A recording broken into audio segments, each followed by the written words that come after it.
നമ്മളെ കയ്യിലേ കേരള വണ്ടിന്റെ ക്വാളിറ്റിയിൽ ഒരു അടിപൊളി ഇന്നോവ വന്നിട്ടുണ്ട്. 2012 മോഡൽ G4 വേരിയന്റ് ആണ് വണ്ടി.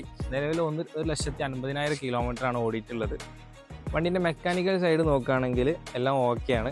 അത് നമുക്ക് ഗ്യാരണ്ടി തരാൻ കഴിയും. അതേപോലെ എക്സ്റ്റീരിയർ സൈഡ് നോക്കുകയാണെങ്കിൽ ബോഡി കാര്യങ്ങളൊക്കെ അത്യാവശ്യം നല്ല വൃത്തിയുള്ള വണ്ടിയാണ്.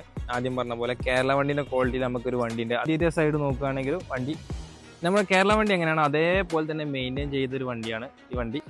നിലവിൽ വണ്ടി പഞ്ചാബ് രജിസ്ട്രേഷനിലൊക്കെ കിടക്കുന്നത് പ്രൈവറ്റ് വണ്ടി തന്നെയാണ്. നമ്മുടെ നാട്ടിൽ എവിടേക്കും നമുക്ക് NOC എടുത്ത് പേര് മാറ്റാൻ കഴിയും. ഞാൻ നേരത്തെ പറഞ്ഞ പോലെ എക്സ്റ്റീരിയർ ഇന്റീരിയർ കാര്യങ്ങൾ അത്യാവശ്യം അടിപൊളിയാണ്. നമ്മൾ ഡൽഹി വണ്ടീനെ അപേക്ഷിച്ച് നോക്കുമ്പോൾ പഞ്ചാബ് വണ്ടികൾ അത്യാവശ്യം അടിപൊളിയായിട്ട് നമുക്ക് കിട്ടലുണ്ട്, നാട്ടിലേക്ക് വരലുണ്ട്. അപ്പോൾ അതേപോലെ തന്നെ ക്വാളിറ്റി കാര്യങ്ങളുണ്ട്. അത്രയും നല്ല കസ്റ്റമർ തന്നെയാണ് ഇതിന് മുമ്പ് നമുക്ക് വണ്ടി മെയിൻറ്റെയിൻ ചെയ്തത്. വണ്ടിനെ കുറിച്ച് കൂടുതൽ അറിയണം എന്നുള്ളത് നമ്മളെ യൂട്യൂബ് ചാനൽ വണ്ടീൻ്റെ എല്ലാ ഡീറ്റെയിൽസും പറഞ്ഞിട്ടൊരു വീഡിയോ ചെയ്തിട്ടുണ്ട്. അപ്പോൾ ആവശ്യക്കാരുണ്ടെങ്കിൽ അത് കണ്ടിട്ട് എന്നെ വിളിക്കുക. ഇതേപോലെ നല്ല വണ്ടികൾ നമ്മുടെ അടുത്ത് ഇനിയും സ്റ്റോക്ക് വരും. മൊക്കത്ത് മോട്ടോഴ്സിൻ്റെ പേജ് ഒന്ന് ഫോളോ ചെയ്തിടുക.